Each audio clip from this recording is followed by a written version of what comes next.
لا يؤمن أحدكم حتى أكون أحب إليه من والده وولده والناس أجمعين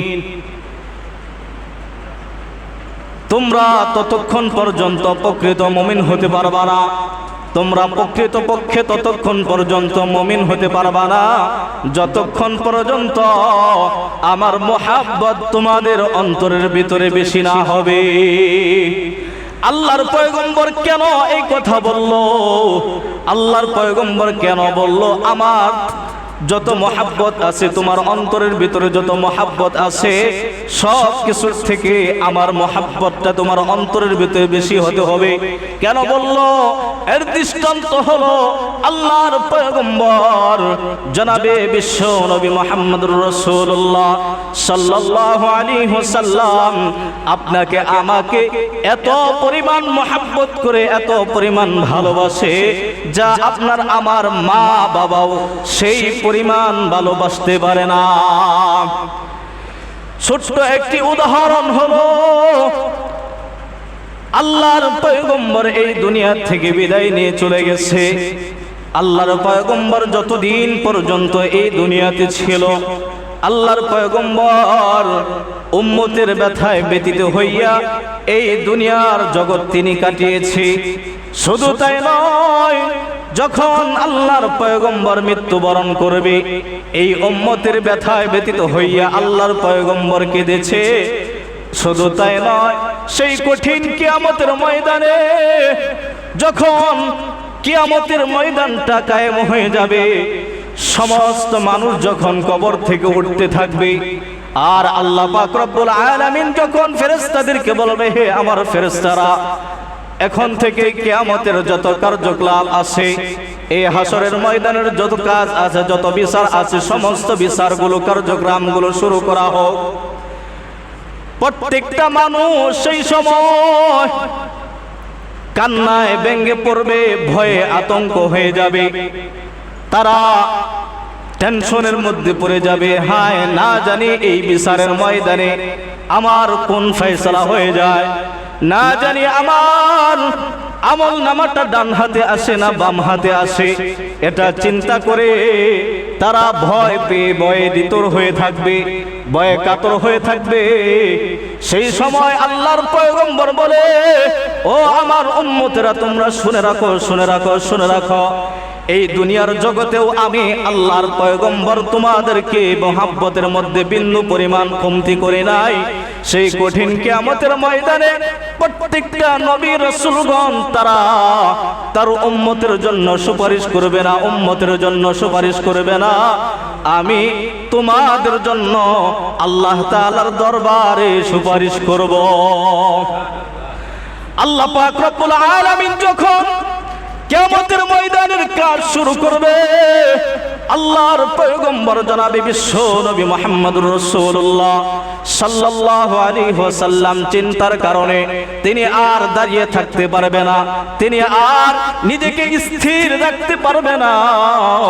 তিনি তার চক্ষু দিয়ে মুক্তার দানার ন্যায় জর্জর জর্জর করে পানি পড়তে থাকবে, আর তার অন্তরের ভিতরে একটা টেনশন থাকবে যে আমি যেই করে হোক আমার একটা উম্মতকেও আমি জাহান্নামে যাইতে দিব না। সুবহানাল্লাহ, একটা উম্মতকেও আমি জাহান্নামে যাইতে দেব না। আল্লাহর পয়গম্বর কান্না করতে করতে সেই হাসরের ময়দানে তিনি সিজদায় পড়ে যাবে, সিজদার মধ্যে তিনি হাউমাউ হাউমাউ করে কান্না করতে থাকবে, আর আল্লাহর পয়গম্বরের পবিত্র জবান দিয়ে উচ্চারণ হবে, আইনা আখি ইয়া জিবরাইল, হে ভাই জিবরাইল, আমার গুনাহগার উম্মত কোথায়, আমার গুনাহগার উম্মত কোথায়? আজকে এই কঠিন কিয়ামতের ময়দানে আমি আমার একটা উম্মতকেও আমি জাহান্নামে যাইতে দেব না।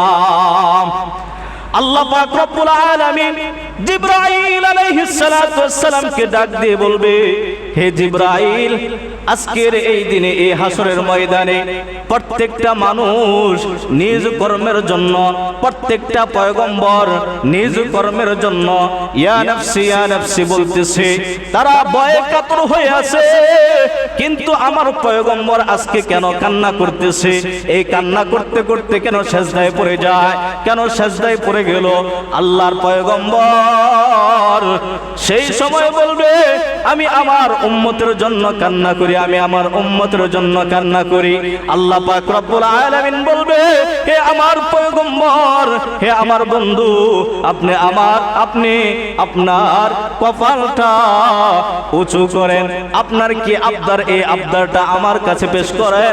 আজকের দিনে, আজকের এই ময়দানে, আজকের এই বিচারর কার্যালয়ে আমি আপনার সমস্ত ওয়াদাগুলোকে পূরণ করব। সুবহানাল্লাহ। কি করব? সমস্ত ওয়াদাগুলোকে আমি আল্লাহ পূরণ করব।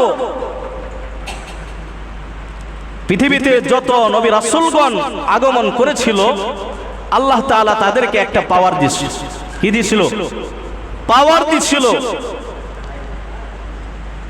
তারা প্রত্যেকটা নবী রাসূলগণই আল্লাহ তাআলার কাছে দোয়া করছে, আল্লাহ তাআলা দোয়া কবুল করছে। কি করছে? আল্লাহ তাআলা দোয়া কবুল করছে। যেমন নূহ আলাইহিস সালাতু ওয়াস সালাম দীর্ঘ বছর তিনি দাওয়াত দিলেন, কিন্তু কি করলো না? তার জাতির ঈমান আনলো না। একবার অতিষ্ঠ হয়ে আল্লাহ তাআলার কাছে দোয়া করলেন, যারা ঈমান আনে না তাদেরকে তুমি ধ্বংস করে দাও। আল্লাহ তাআলা ধ্বংস করে নাই, ধ্বংস করে দিছে। এরকম প্রত্যেকটা নবী আল্লাহ তাআলার কাছে দোয়া করছে, আল্লাহ তাআলা এই দোয়াকে কবুল করছে। কিন্তু আপনার আমার পয়গম্বরকে আল্লাহ তাআলা যে মুজিজাটা দিয়েছিল, এই মুজিজাটা আল্লাহ তাআলা দুনিয়াতে নেয় নাই। কি নেয় নাই? দুনিয়াতে নেয় নাই। কেন নেয় নাই?